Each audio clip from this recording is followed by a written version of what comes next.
Täna on terves Eestis lootust, et tugevnev kõrgrõhuala teeb taeva pilvedest lagedaks. Harjumaa rannikul on taevas juba selge. Homseks ilm jälle halveneb, sest Islandist veidike idas olev tsüklon kogub jõudu ja suundub loode poole ning möödub ööpäeva jooksul Skandinaavia põhjatipust. Tsükloni mõju ulatub Läänemerele ja soomlased hoiatavad Põhjalahel tormise kuni 21 meetrini sekundis ulatuva edelatuule eest. Lõuna pool tugevneb edela- ja läänetuul ning päeval loodetuul kuni 16 meetrini sekundis.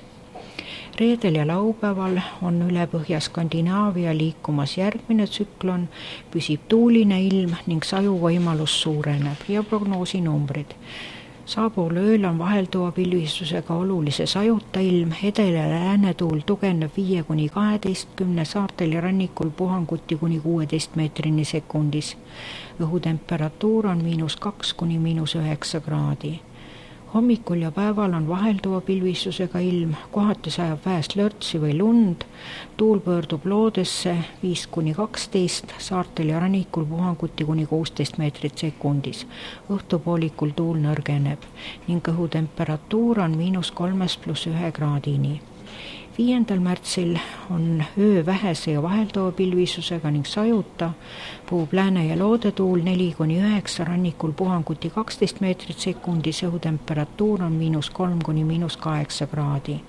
Päeval on pilvisem, kohati sajab veidi lund või lörtsi, puhub edelatuul 6–11, rannikul kuni 15 meetrit sekundis, õhutemperatuur on -2 kuni +2 kraadini.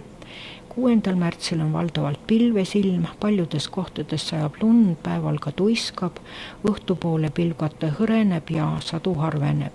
Öösel puhub tuul läänekaarest 4–9, rannikul kuni 12 meetrit sekundis, päeval pöördub tuul loodesse ja põhja ja tugevneb 7–12, puhanguti 14, rannikul kuni 17 meetrini sekundis ning õhutemperatuur püsib -1–6 piires. Ning õhurõhk oli viimati 1040,1 hektopaskalit ehk 780 millimeetrit elavhõbedasammast, õhurõhk tõuseb, suhteline õhuniskus oli 87%.